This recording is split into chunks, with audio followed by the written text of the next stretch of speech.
8 workers die from gas poisoning at Chattogram shipyard. Families to receive 10 lakh taka as compensation, says Finance Minister.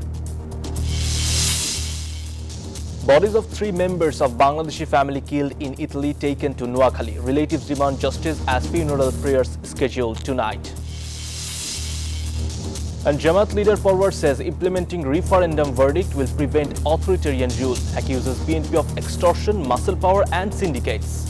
Hello and welcome to the News 24 English Bulletin. This is Asif Samad and those were headlines. Now the details. The bodies of 3 members of a Bangladeshi family killed in Rome have returned to Noakhali.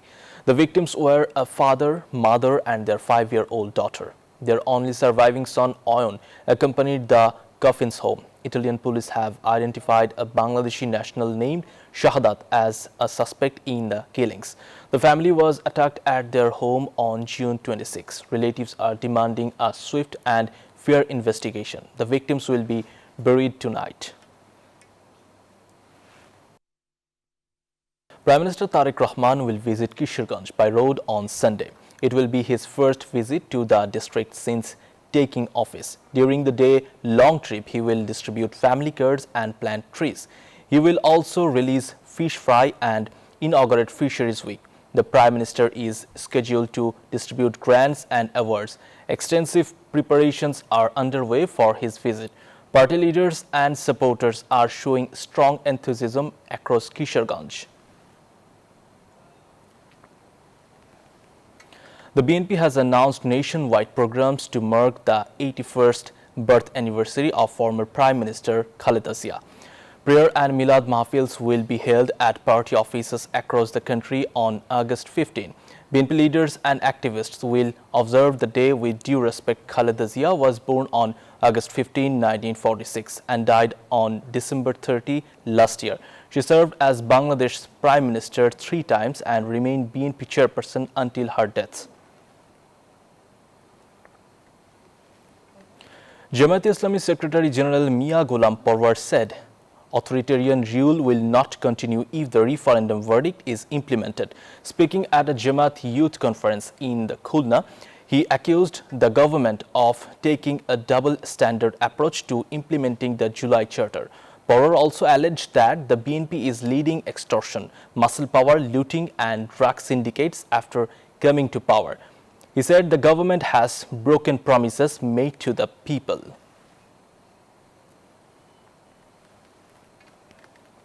Social Welfare Minister Dr. A.Z.M. Zahid Hossain has dismissed rumors of an imminent cabinet reshuffle. He said no such discussion is currently taking place. Speaking at an event in Dhaka, the minister said cabinet changes are a normal process. He added that the Prime Minister can reshuffle the cabinet whenever necessary. However, he stressed that there is no discussion about any changes at this moment. He was attending the Best of Best National Boxing Championship.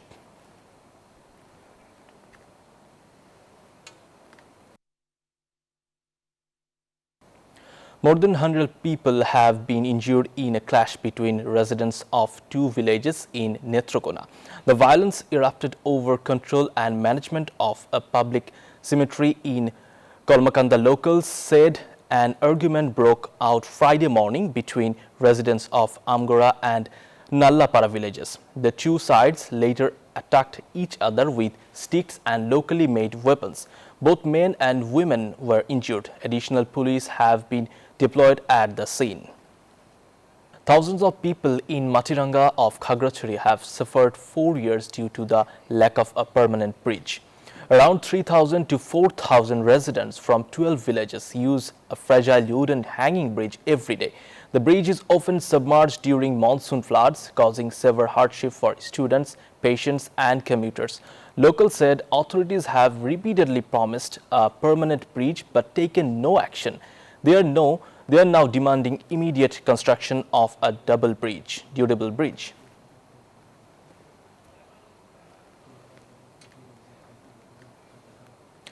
Rangamati is coming alive again as tourists return to the hill district.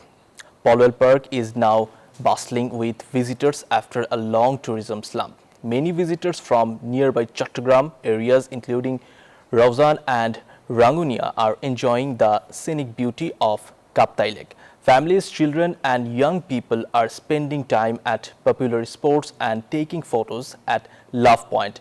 However, hotels, resorts and tourist motels are still seeing relatively few visitors and bookings.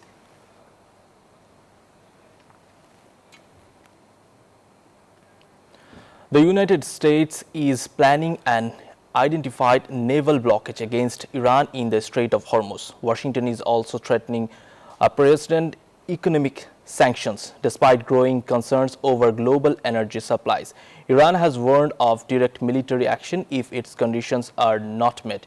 Tehran also accused Washington of making repeated decisions based on faculty intelligence. Meanwhile, the United Nations has warned that Yemen faces renewed conflict and a worsening humanitarian crisis amid growing Houthi attacks.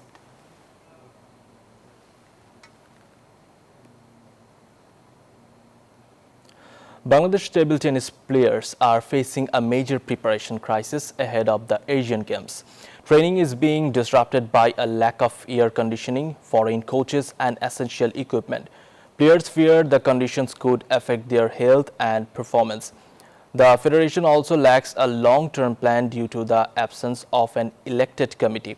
The Olympic Association has expressed concern and promised quick steps with government support to resolve the problems before the Games.